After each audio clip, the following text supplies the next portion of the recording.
Good morning, good evening, good afternoon to our listeners slash viewers. Welcome to another episode of IndustryConnex, where we connect the industry people to each other around the world. Today, I've got two distinguished guests on this podcast. We've got Philippe Bonneau joining us from France. Philippe is a technical marketing manager at Autodesk, mainly dealing with the structural steel stuff. And then we've got Gernot from Germany. Gernot is the product manager for structural steel, which includes advanced steel and steel part inside Revit. Welcome, gents. Thanks for joining us in this podcast. Thanks for having us. Pleasure. Brilliant. Thank you, Oliver. Good morning. So it must be really early morning for you guys. Well, it's not too bad. It's 9 a.m. 9 a.m. is not bad. Perfect time. Yeah, it's really good. So this is what we are going to do. I'll probably call out your name so that way we don't talk on top of each other. So I'll call out your name when I'm asking you a question or anything. But this is, as you would have noticed in our previous podcast, we keep it really casual. We just try to have a lot of fun in this podcast, and that's all it's about. It's just letting the industry know who you guys are, where you're from, and that kind of stuff. Now, I do want to mention here that a lot of people might notice that Philippe, normally he's a very chirpy and happy guy, but today he's a bit sad. He's a bit upset, and the reason is because this morning France lost in Euro 2021. So I'm sorry about that, Philippe. Do you want to say something about that? Yeah, you are right. We lost yesterday night against a good team, Switzerland. And you know that Switzerland has a big advantage. They have a big plus on the flag. Oh, yeah, that's right. They've got a big plus on the flag. That's right. So that's a big advantage. Yeah. That's right. So I'm going to start with you, Gernot. So obviously, I've mentioned that you are based in Germany, but where in Germany are you based? Oh, that's interesting. I'm, you could say, in the middle of nowhere in Germany, in such a place no one knows that exists. We are, they are. Germany is it's like we have two small oceans, beaches, and in the south we have high mountains. And if you come from the north, it's flat land, really flat. And if you come from Denmark, so to speak, and just driving south, the first mountains you hit, this is where I live. Right. So the next bigger train station is about 1 hour drive. Going to the airport takes me half a day. And it's a beautiful area here. So it's more skiing resort, and you can do hiking, mountain biking, and all that stuff. So it's a beautiful area, but it's a little bit away from any bigger city. So going to a decent place to do shopping. We have a small supermarket, but going shopping like to a decent supermarket takes about 20 minutes. Oh, well, 20 minutes is not that bad. It's not that bad, but everything is a bit abroad. So I do want to mention this to our viewers, especially in Sydney. We actually had a lockdown, so we had a few cases. So we are in lockdown. I could not actually go to the office to get my professional mic and my lighting stuff and so on. And this morning, the light that I normally use here, which the round one, that actually stopped working as well. So my video is gonna be a bit dark. My apologies for that, but that's the fun of living in this industry world. Coming to you, Philippe. So you're obviously, I mentioned you're in France. So where in France are you actually based? Yeah, so I'm located in Paris. My office, Autodesk France office, is in Paris downtown. It's closed at the moment because of the situation. We hope it's going to reopen soon with a limited capacity, but at least it will give us an opportunity to go back to the office, to meet colleagues again, and to have face-to-face discussions, and even having a coffee, or a meal with your colleagues is a nice thing we are all looking for since a long time. And so I'm living just next to Paris in the closest suburb, in the west of Paris, not far from a business district, which is named La Défense. This is where we have some towers, some headquarters for some of the French companies here. And initially, I come from west of France, I was born in a city named Le Mans. Okay, right. Nice, nice. So again, I just want to mention this to our viewers slash listeners. And I mentioned this to a lot of people, but I thought it's like a disclaimer that I want to mention here. A lot of you people know that I've got books, and a lot of you also know I've got books on advanced steel. So one of the main reasons that my advanced steel books actually exist is this guy, Philippe Bono. Going back all those years when Autodesk actually acquired advanced steel, I went and did training, and our local advanced steel champion, Stefan Gumpert, and this lady from Germany, Stephanie. I'm not sure how to pronounce her last name. So they did our training. And one of the things that I noticed was there was no proper book to be used in that training. So I had no idea who Philip was. I had no idea of anyone in the advanced steel world other than Stefan and Stephanie. But one of the slide deck that they used in that training, we got that slide deck, and the author of the slide deck was Philippe. And that's what I thought. You know what? I'm going to contact this guy. So I had no idea who Philippe was. Philippe didn't know me. I sent him an email, and he, in a couple of days' time, he replied with a massive email with a lot of description, with a lot of detailed information about if I write the book, what are the advantages, and so on. So I just want to mention this at the start of this podcast that the reason my advanced steel books exist is this guy, Philippe Bono. So thanks, Philippe, for that. You're welcome, Deepak. And it's always a pleasure every year to see the latest edition of your books, always updated with the latest features, the latest workflow, always extended also to cover more and more. And your book is not only one book, it's two books to cover the modeling part and the drawing production part. And I believe it's a great success. It's available on Amazon, so it's really easy to purchase it wherever you are in the world. So for sure, I highly recommend your books, Deepak. And I wanted to say also that it's not the only book you are producing. I purchased recently your books about Navisworks, and there are two books as well, and they are great books. Even if I know Navisworks, I learned some additional things because you have also different sections about tips and tricks. You provide some exercises as well. There is also a question page at the end to check your knowledge. So all of that makes that your books are really great resources for all our users. Thanks, Philippe. I really, really appreciate the kind words. And viewers, listeners, I promise I don't pay Philippe cash for saying these things. I promise that. Interesting you should say about updating to the latest version. So I have stopped keeping a track of this, but we have our friend in the US, Ian Coates is his name, and I think he's involved in doing some kind of adoption process in various schools and colleges around the US. And because at the back of these books, there were, as I said, I've lost the track of it, but there were a few schools and colleges that adopted advanced steel. And there was one point in time where Ian and we used to get involved in those things. But unfortunately, life's busy for everyone, so we haven't had a chance to do that anymore. But yeah, my passion is to share my knowledge, just like both of you guys. So bringing back to this passion thing, let me start with you, Gernot. So what's your passion? What do you like to do in your free time? What is free time? I'm just kidding.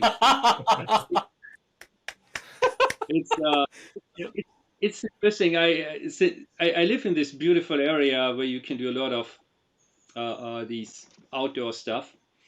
I do something which is a little bit unusual. We are living in an old building. It's built 1860. It's not that old, but it's enough. And and it's quite large, and we are living here with the whole family, and that's my hobby. So it's one part is the family, but it's really like working on old houses. It's some of the stuff is really like protected because it's historical and stuff like that, and it's always something building. Heritage listed. Yes, and I recently build a new bathroom, including plumbing and tiling and all that stuff. And there's always woodwork and working on the facade and stuff like that. So it's that's actually one of my passions. The other thing is that my girls, it's like my wife and my two daughters, they are really into design, interior decorating, interior Oh wow, design. One is a fashion designer, the other one is illustrator, and they so that's another thing is that we're always doing something around that. So it's more creative that's family brilliant. here. That Thanks. actually reminds me of this really good friend of mine, Michelle Rasmussen. She does a lot of these courses for customer success team, and she's civil engineer, I think. And every time you have a chat with her, she's doing some kind of renovation in her home, digging pipes, putting new pipes in, doing some construction work around her home. And I think she does a lot of restoration of things as well. So she's really passionate about that. So coming to you, Philippe, what's your passion? I know you love your sport, and you've got a couple of boys; they love their sport as well. So tell me what your passion is, and what do you like to do in your free time? Yeah, I like sports. I try to go to the swimming pool myself. I try to run a little bit as well. And I like watching sport and also going and see games, real games. So one of my favorite sports is basketball. Oh yeah. I had a subscription this year, to be honest with you. And you know what? The ticket is just in front of me. So now this is my son because I had two subscriptions. So this is myself. You see my name. I got a Oh yeah. subscription for this basketball team. But as you know, Wow. this year was a specific. So this is a team I support. I don't want to Oh make nice. any advert, but this is a team located just next to Paris.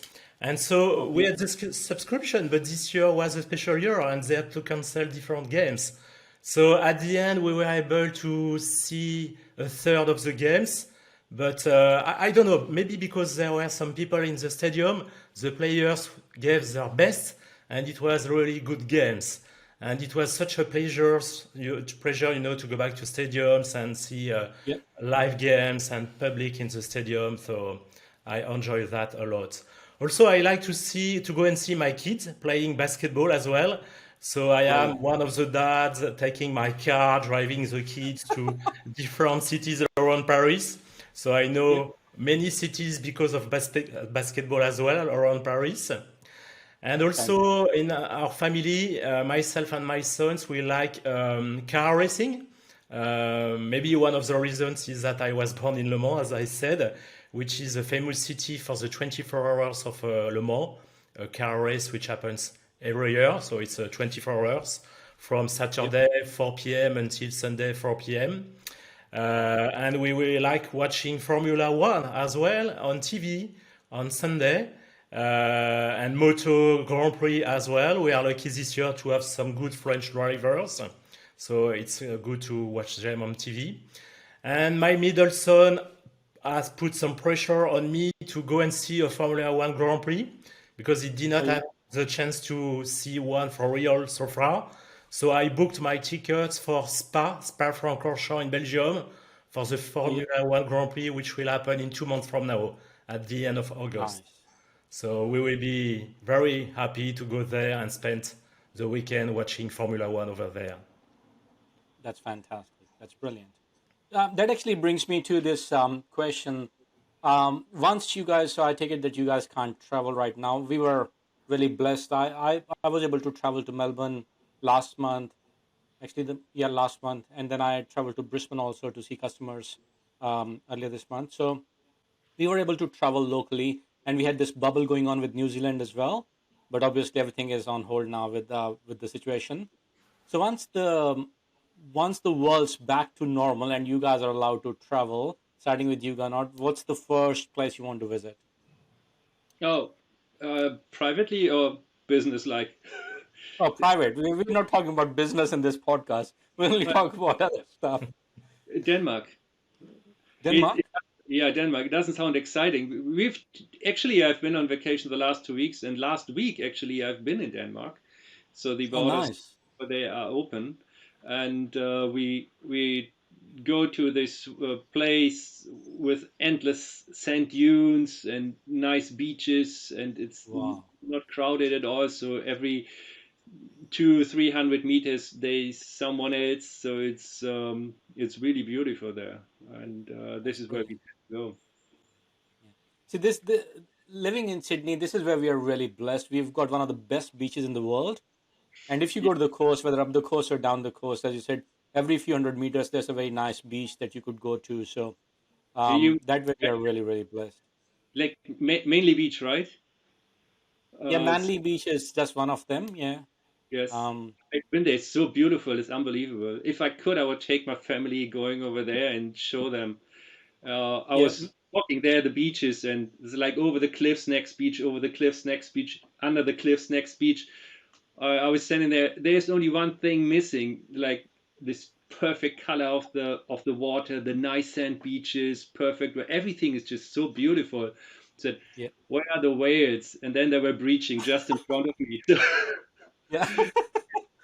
Yeah. it's just amazing. Yes. Yeah. So Manly is one of those beaches which a lot of tourists like to go.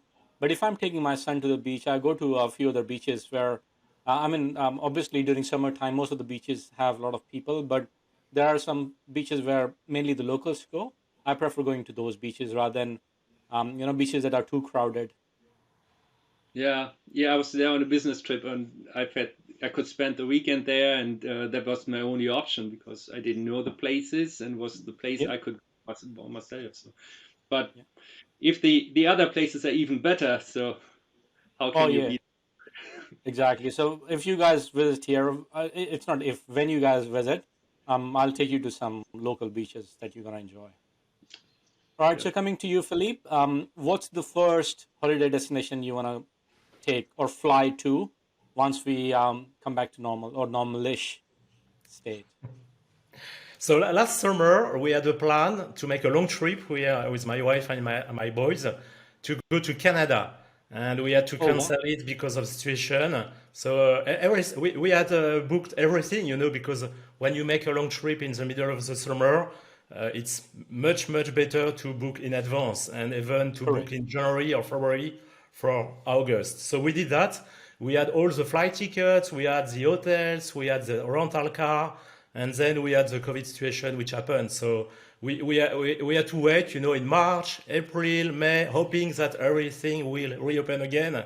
But we know that it did not happen, so we had to cancel everything.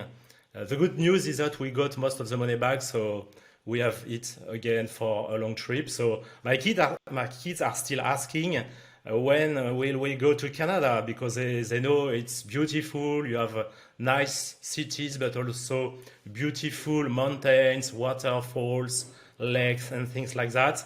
Ideally, they want to rent a cabin, in the middle of Yep. nowhere, next to a lake Yep. where they can fish and things like that. So we will not Yep. go this summer. We will stay in France this summer because until recently it was also not obvious to be able to travel so far. But we have a plan to go to Canada for the following summer. Fantastic. Fantastic. Yeah, so we were a bit lucky. I was able to take my son to Vanuatu, which is an island nation about 2.5 hours flight from here, just before the crazy started last year. So as we came back, that's when it was kind of you were hearing more and more about it. All right. So I mentioned about your roles at Autodesk, but I want you guys to tell me a bit more. And this time I'm going to start with you, Philippe. So tell me a bit more about what's your exact role at Autodesk and what do you do spending, what do you spend your time mainly on during your normal day? Yeah. So I'm working as a technical marketing manager. I joined Autodesk 7 years ago in 2013. And so I'm focusing mainly on structural steel. I'm creating some sales tools for our sales teams, for also our channel partners like you. And the target is to make customers aware of our latest technologies, features, workflows. So I'm focusing on the latest features, on the latest releases. I'm creating some videos when we have different features, we try to highlight them through a video so that customers can watch them on demand on social media like YouTube. We are creating also some What's New PowerPoint, which is a collection of all the features so that it can be used also by our sales teams and channel partners. We are also communicating on these tools through some webinars. We had a webinar about what's new in Revit 2022 2 months ago, and we have broken a record. By the way, we had, I don't want to give the exact number, but we had thousands of attendees, and we did it for, it was a record breaking, so it was a great event and a great success for us and for our customers, I believe. And the customers, they like also to hear from us what's new, how you can use the feature, why we have developed the feature, what are the outcomes you can expect with it. And we try to communicate on that. And we have also a blog post. We have a blog. We have the official Revit blog where we communicate through some blog posts. So we may post some news about what's new in Revit 2022, what's new for structural engineers, what's new for MEP engineers, what's new for architects. So I'm working on these tools. I'm working also on some events like OTC, One Team Conference, which was virtual this year. We have also some quarterly events, which are OTX series, which is a way also for us to communicate with channel partners and customers. And we have AU, Autodesk University, which is our annual event. So I'm part of this event. I'm one of the content lead for selecting the classes, for example, for structural engineers with some of my colleagues. So we collect the classes which are submitted, and based on different criteria, we have to select some of the best ones, the ones which will be taught at AU. And this year we will have some additional languages. Like last year, we will have some classes in German, French, Japan, Chinese. So we make AU more and more international, even if it's virtual this year. And I'm part of this selection committees as well. So, and in addition to structural steel, I'm working also on some correlation tools like everything around Beam Correlate Pro. So right now I'm creating a new series of videos showing how you can get started with Beam Correlate Pro on Autodesk Construction Cloud Platform. So that means videos, that means also quick start guides. And I'm working also on pre-construction. I will be delivering a webinar in 3 weeks from now about the latest trends in construction and what we can do with our Autodesk solutions. For example, how you have the issues integrations that we have now between our desktop products with Revit and Navisworks and our cloud solutions with Autodesk Construction Cloud. So how can issues move from a solution to another one so that you can track the possible issues before it happens at site and make them solved before the job erection at site. Yeah, interesting you should say that, because I'm actually these days I'm recording videos on exact same thing. So issues workflow with BIM Collaborate, model coordination, and Navisworks, and resolving those issues. But I actually recently saw a couple of videos that were done by you. The first one was more like marketing video, which was a shorter couple of minutes video talking about what BIM Collaborate Pro is and model coordination. But then I also saw a video which was, I think, the recording of a webinar that you did, where you live demonstrated the features of BIM Collaborate Pro, mainly design collaboration and model coordination. And I reckon that was one of the most detailed webinar that I saw ever, where you talked about the design collaboration and model coordination features in so much detail. I reckon that was one of the best webinars of those features that I've seen ever. So good job on that. Oh, thank you, Deepak. Yeah, indeed, I delivered a webinar 2-3 weeks ago, which was about Revit and BIM Collaborate Pro. And initially, I had 15 minutes to make a live demo, but I took half an hour to make it because I wanted a lot of things, a lot of additional settings as well. and I wanted to show how it works, from A to Z. So yeah, I had this opportunity to make a live demo, and I'm glad that you enjoyed it. Thank you. Oh, I absolutely loved it, man. As I said, one of the most detailed presentations of design collaboration and model coordination features. So good job. Thank you, Deepak. All right, coming to you, Ganat. So we talked about in brief your role, but what exactly do you do at Autodesk? Yeah, okay, yeah, that's a tricky thing. There's a short answer and a long answer. The short answer is I'm responsible for the roadmap. So Ah, it's my decision, like to say what are we going to do next in advanced steel and then the steel's part on Revit. So that's a short thing. The long answer is how am I doing this decisions, right? So there's so much stuff we need to think about it, and it correct. seems to be easy, but it's not that easy.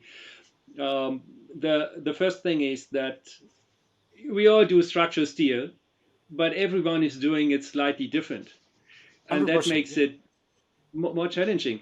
And then 100%. bringing everything under one hood.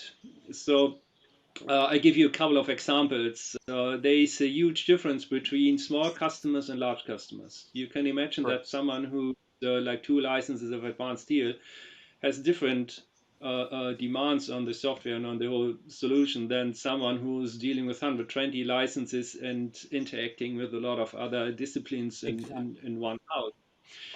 Then we see that 60% of the detailing jobs in the US are done offshore and stuff like that. So there's a lot of different things we need to consider. So the question is, how do I collect this information to make that work?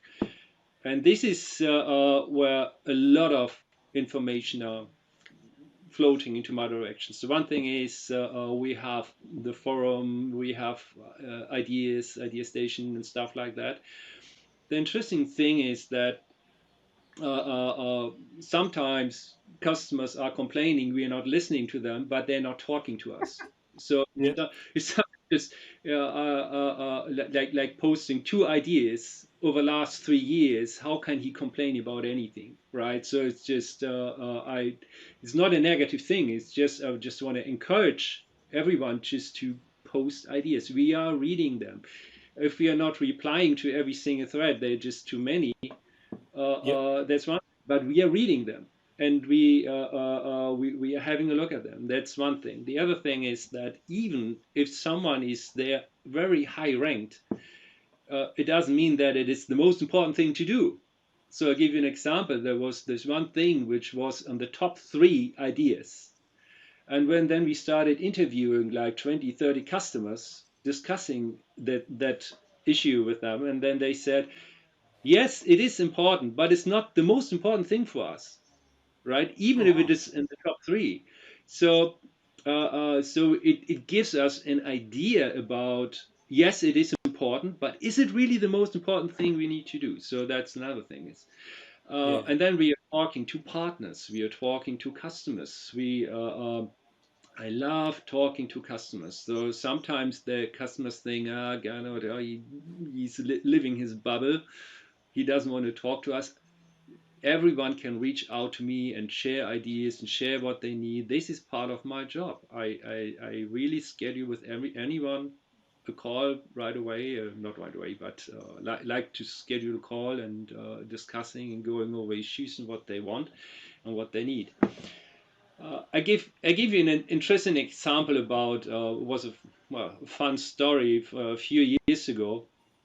It was a customer in Germany, and when you start detailing, and you detail a single piece of steel like a beam, usually what we do, we shorten it Yep. because it has to fit on the paper. So how do you do that? You do a double zigzag line and with a gap Correct. between, right? Yep. Break it. Yep. This is how you do that. So we've had this customer in Germany, and he created the shop drawings and sent them to a country. I'm not going to mention the where it was. However, they got a call from the side and said something is totally wrong here. nothing works, nothing. And he was flying over there, and then he could see every single beam cut with a double zigzag, like with a No zigzag. way. We said, "What Wow. did you do?" And they said, "Well, it was on the drawing." Wow. So they've had to weld all the beams together again, and Wow. then we've asked, how do you do that? How do you show that on the drawings? And they said, yeah, we shorten the beams, but we don't show any lines because the most interesting thing is that it's the number on the dimension. So this, Wow. having said, is we they are in all these locations in the world different ways how to do stuff. Correct. We have to take care about that. So even if something doesn't look important for half of our customers, it is really important for the other half. So it's really Yep. like managing all these different ideas, priorities, workflows, and all that stuff. So and that makes it actually really exciting Yep. to Yep. bring that under the hood. Sometimes it's frustrating because everyone is complaining Yes. about why didn't you do that. On the other hand, it's really exciting to see and to learn how everyone is working differently, and so that's a cool thing. Yeah, you're actually spot on that everybody does it differently. One of my really good friends, Scott Mills is his name. He actually owns a company called MechWest. They're based in Perth. So I think Philippe has met Scott Mills at AU a couple of times. So Yes, yes, Scott great. started his company, and I think they had 10 steel detailers to start with. Then they grew up to about 80 steel detailers here. And then he went overseas and started a company there as well to offload some work. And I think he recently won the 40 under 40 leaders award or something for the amazing work that he's doing. And the way he has set up his business is sensational as well. Someday I'll tell you the story the way he's done it, but it's amazing. But you're spot on. Everybody does it differently. You just need to make sure that you train your team correctly in understanding how it's done. All right. Yes, So and there's a lot. yeah, Yeah, so there's a lot of stuff that you don't see, like all these discussions we have with customers and so on. It's not that we do something just because we have the idea. It's there's a lot of interviewing and discussions and figuring stuff out. Sometimes stuff seems to be very easy, but under the hood we have to do a lot of complicated stuff. So even small tasks could be large and the other way around. So it's always challenging and always exciting. brilliant. And how long have you been with Autodesk for? 3 years. 3 years. 3 years, yes. It's not that Fantastic. long. I'm almost the new kid on the block. Um, and I just, if we have the time for another story, when it comes Sure. to the detailing, it's always the thing. Like many years ago, when I used to work for a different product, uh, um, it was really easy to use. We've had about 400 switches, which sounds a lot, but it's not, to define how the drawings have to look like. And everyone said, that's so easy to use. It's awesome. But I want to have this in that color. I want to have this over here. I want. So we've added all these customer wishes. So we ended up with 3,000 switches. And Wow. everyone said, oh, that's so cool what you can do. I can define everything. But it's so complicated. Can we go back to the 400 switches? Yeah. Yeah. So Yeah. I would say, like, there's one thing is, if you want to reach something, if you want to be that specific, it's not complicated, it's just more complex. So either Correct. it's more complex or it's easy to use, but then you can't do 100% what you're looking for. So Exactly. we tend to So forget I about that. yeah, I run a lot of advanced steel trainings, and in my training, I normally say that there's 80-20 rule. So within 3 days of training, we can get you up to 80% of what you need. You would still need to do 20% of it manually. Now you can customize that remaining 20% as well, but then to customize that remaining 20% could take anywhere between 8 to 20 days. We don't know that because we don't know what kind of customization you want in that 20%. Because when I run my training, I talk about customizing prototype. I also cover customizing processes and so on. So that's what I tell them, that in these 3 days training, I can get you up to 80% of what you need, but remaining 20% you still have to do manually. Or you can customize it, but then the amount of customization required would vary depending on what you want to do. But we're not going to talk about technical stuff. This podcast is not about technology, not about technical button pressing. So it's all about having fun. All right. So I'm going to actually come to you, Philippe. So what happened in soccer, in football this Ah, morning? yeah, so there was the game between France and Switzerland, and France did not play well for the halftime, and France was losing 1-0. And after halftime, everything changed, and France scored 3 goals. And we had 10 minutes Yep. to go. It was 3-1, and it was we were almost there. But Switzerland found some great resources to score a second goal. And then we had, 2 minutes to go, and Switzerland scored the third goal. So it was 90th minute. 3-3, and then extra time, and then, penalties. And one of our best players, Mbappe, missed his penalty. So Switzerland is qualified Mbappe now. missed it. Oh. Yeah. So it may happen even to the stars, I know Messi, Exactly. Ronaldo, Neymar Roberto missed Baggio. penalty. Yeah, so it happened to Mbappe. Remember So the penalty that Roberto Baggio missed in the World Cup? Was it 1994 World Cup or something? Remember that yeah, yeah. massive penalty that he missed? No, yeah. And my two sons have exams this week, and so my older son was already at bed, which was a good news, and my middle son was with me, and I told him, okay, at halftime you go to bed. Yeah, yeah, yeah.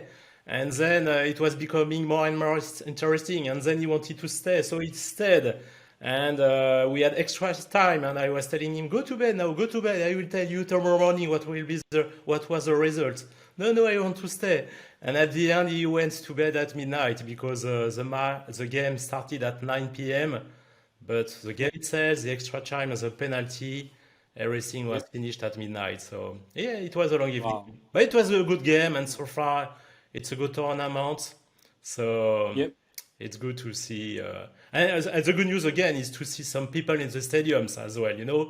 During months Yeah. it was been Exactly. very quiet or some sort of music or sound in the background, but a virtual noise, a virtual sound. And now we have real people. And yesterday it was playing in Bucharest, a city I know. I have been to Bucharest many times in the Yep. past. So it's a great city, and they had a beautiful stadium. And so it was nice to see a nice game in this nice stadium yesterday. Fantastic. All right. So one last question before we get into the fun part of fun part of this podcast, which is my favorite. So this is when I'm gonna get you to do a bit of grazing, right? You don't have to. I don't want to get you in trouble with anything, but anything that is available on the public road map. So I want to get your opinion on where do you see, so a bit of crystal glazing. Where do you see yourself? Well, not yourself. Where do you see the structural industry in next 5 years, and where do you see Autodesk's role in it? Okay, I'll go first. That's actually a tricky thing. There's a lot of stuff going on. Actually, yeah, a few things I can tell openly. Other stuff I can't. It's you need to sign So anything NDA. that you can talk about openly. Yeah. Let me say like this. There's one thing what makes sense where we could see some change. The question is the industry picking it up, so to speak? So for instance, we have discussions. Why in the world do you need nowadays 2D drawings? Hmm. Because a lot of application is doing with machines. We saw more and more welding and assembling robots and stuff like that. So the first question is, do we still need the type of 2D drawings in the long run, not in the next 3, 4, 5 years if we're talking really in the long run. Is there a change? The other thing is, are these interactive with different disciplines like engineering, architects,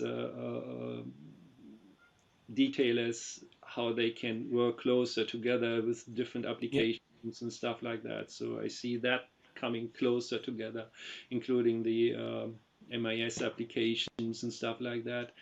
So Yeah. it's and of course I remember a couple of years ago when the last NASC, the steel conference in North America, there was this open podium discussion, and about 80% of those guys asking only a thing about collaboration. There was Yeah. no Exactly. one asked actually like, how can I do this? How can I do that? Like for the product, it was really about only collaboration. How can we Collaboration. come everyone come bring everyone closer together? And this is how I see that we bring everyone closer together and making it easier to exchange and working with the data and the model more in the future. So Yeah. this is where I see some kind of industry trend. Brilliant. How about you, Philippe? So where do you see industry next 5 years, and where do you see Autodesk role in that? I think with the situation we have now with the COVID, people are working from home and they need to collaborate. So they need solutions to collaborate efficiently, easily. And this is why we see more and more people adopting cloud-based solutions because this is Correct. the best way, to collaborate on the same file, to share the latest version of the file, to work at server on the same model, on the same document. We see that with some tools from Microsoft Office. We can work at server on the same Word or Excel or PowerPoint document. And we see the same with Autodesk solutions, where different users can work at the same time on the same Revit model among different disciplines.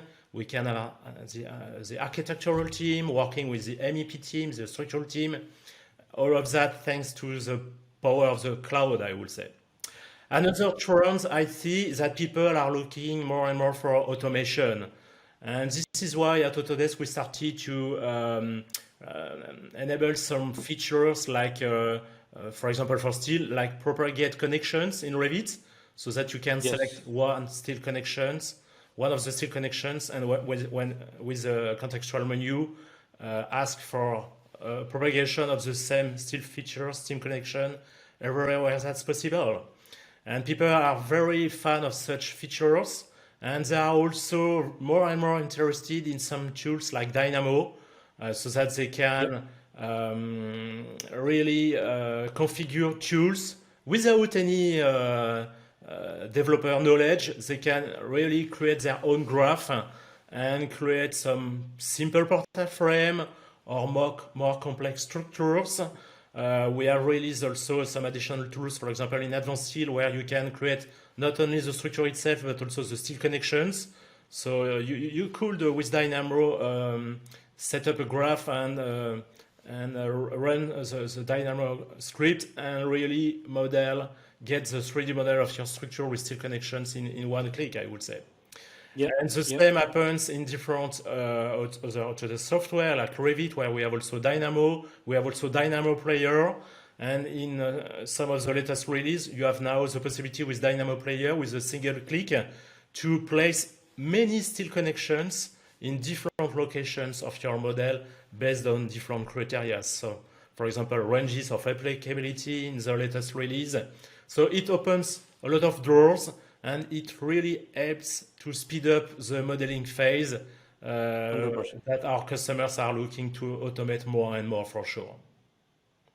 Yeah, and this is where to say something about that.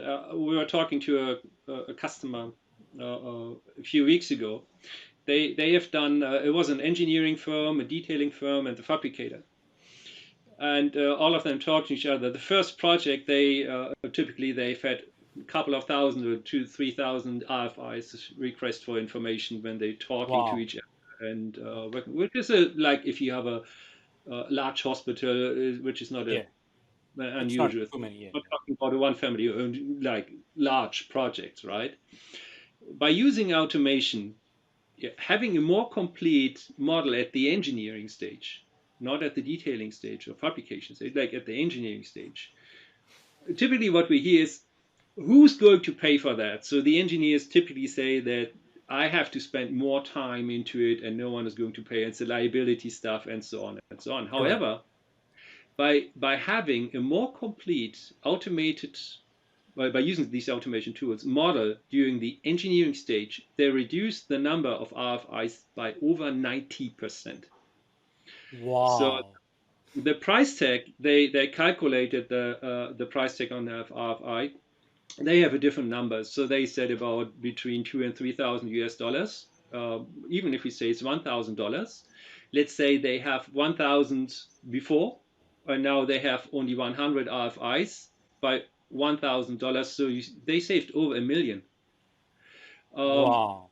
That's that amazing. that and a million is really really conservative, right? So they Wow. saved much more, and and this is where the industry could change, Mhm. right? Just shifting the work a little bit and being more automated and being more productive, and this is where you really save money. Yeah, 100%. That actually is a really good story. So I'm glad you mentioned that. All right. So now we come to the best part of this podcast, which is my favorite. I call it two jokes and a tip section. So I'm gonna start with you, Philippe, first. You got to tell us two jokes and a tip. Okay, so I have a very short one and a short one, I will say. So the, Okay, the very right. short one. So this is a guy. He went for an interview at Google, and he got the job. So he's very happy, and he says, "Yahoo!" But they fired him. Yahoo. Yeah, Yahoo or Google, you have to choose. You have to Yeah, make a that's right. choice. Exactly. That And that the was a second good one, one. That so was a good one. The second one, so this is a little girl with her father in the street. So they are walking in the street, and the little girl is asking for 10 euros from her father.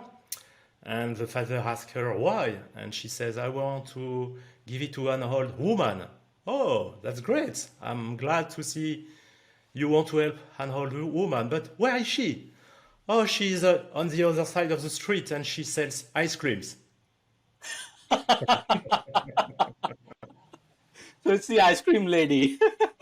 Yeah, so this is why the little Smart girl girl, smart wants girl. some money from her father. Yep, yep, yep. All right. So tell us, give us a tip.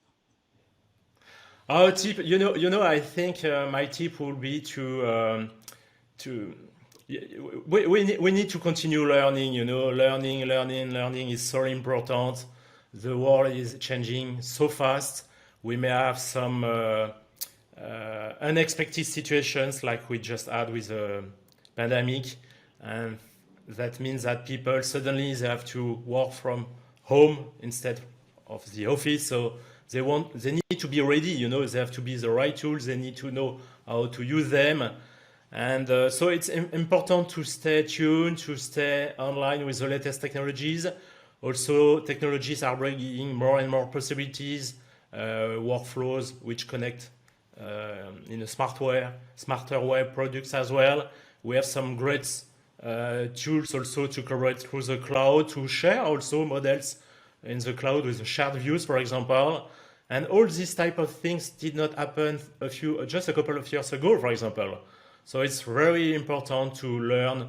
And so my tip would be to block maybe 1 hour a week, if possible, or 1 hour every 2 weeks to learn something, to attend a webinar or to attend a training or one of your accelerators department, for example, and to practice to increase your knowledge and stay on track with the latest possibilities and latest technologies. That's brilliant. I actually am making notes of this because that's one of the best tips. Just spend an hour a week in learning something new. Exactly. You can't get a better tip than that. So pressure's on you, Gana. Oh, okay. It's. I just want to say something about telling jokes in different languages. I used to live in California for many years, Yep. and I was going to the office, and no joke. Look, we German, we are outspoken, we are direct, and stuff like that. And there was this one guy, and after 2 years, he came to me and said, "Gernot, I didn't know you have a sense of humor." And it telling jokes in a different language, it's a tricky thing. And when I was thinking Yeah. about, okay, what kind of joke can I say? I just said, no, it doesn't work in English, doesn't work in English, doesn't work in English. So it's a really tricky thing. Yeah. Yeah. The three of us, like what you from Australia, Philippe from France, and me from Germany, you three brewery owners are sitting at the table. So the guy from Australia is drinking Australian beer. The guy from France is drinking French beer. The guy from Germany is drinking water. The other guys look. What are you doing? If you don't drink beer, I don't drink beer either. Oh, so is that what you think it is? Our beer is water. I don't drink beer, but I think it's partially true. Yes. Hmm. All right, Okay. Philip, we have to hold it against him now. Uh, I don't hope so. No, I'm just No, kidding. I'm just yes, I hope so. Okay, so the next one's a little bit longer story. Three men came to heaven, and nothing going on. They're just the three guys knocking at the door. Someone is opening. He was looking really tired. He said, "Guys, that was such a busy day. Come back tomorrow." He said, "Oh, you can't do that, right? You can't let us wait here. We want to get in." He said, "Oh, okay. Here's the deal. Since I'm so tired and it was just such a busy day, you tell me the story how he ended up here. And if it is an interesting story, I let you in." Good deal. So the first guy is starting to telling his story. Look, I'm an accountant. I'm married for 30 years. I was going to the office on time, coming back on time every single day, and I knew my wife is cheating on me. So today I was coming home very much early, very earlier than usually. I parked my car in the back street. I didn't use the elevator, just climbing up the stairs. I opened the door very silently, came into the apartment, and my wife in the bedroom in the middle of the day. So I knew she was cheating on me. So I was screaming at her. I took the whole apartment apart. I was looking everywhere, destroying everything. Didn't find anything. So I was so frustrated going to the balcony, and I could see someone hanging at the railing. I was so upset. I took my shoes off and was banging at the hand. hitting the guy. Yeah? I let go, and I could see him falling down. And then there were the shrubs on the bottom, and he was falling into these trees, and nothing happened to him. I was so upset. There was this old fridge on the balcony, and I took this old fridge and throwing it at him. But the electrical cable was just tied around my ankle, and it took me down, and bang, here I am. And the Oh, that's an interesting story. You can come in. So the next one, tell me your story. Look, I'm a window cleaner, and I was high on the building cleaning the windows outside. And then I've heard these noises, like really loud, and I was leaning over to see what's going on. And then the rope just slipped, and I was falling down. And lucky me, I could grab to a railing, and I was alive. But then there came this guy, and he was taking his shoes and banging on my fingers. So I let go, and I was falling down into the shrubs, and I was still alive. And I was so happy, and I was saying, oh gosh. And then there came the fridge, rang on top of me. And here I am. I said, okay, that's an interesting story. You can come in as well. So the last guy said, "Hey, what's with you?" He said, "Actually, I have no idea. I was sitting naked in the fridge." And somebody threw the fridge out. That's a funny one. That's a funny one. All right. Okay. Give us a tip. So my tip: be open. Be open. It's just try things, do things. If you think you can't do it, something, you just do it and try it out and decide later if you can do something or not. I just figured that one of my favorite shows that we are watching, I'm not sure if you know that, is Grand Designs. It's a UK show, and they're just showing like not normal people, like couples typically, and they are building houses, but not the typical stuff, but really exciting, totally weird stuff. So last night we were watching it, and they purchased a couple a water tank like 500 square meters, just to a water reservoir. It's just a concrete blob, and they were building a house out of it. Wow. And it's like these it's really like a lot of bad stuff was going on. It's unexpected stuff, so it took them some years and whatever. But to see like, can I take this concrete blob and building something out of it, or building a house at a cliff, or doing something new and using materials no one else have ever used before and stuff like that. So I find that really inspiring to see, if you just do it and think about it, what you can achieve. And the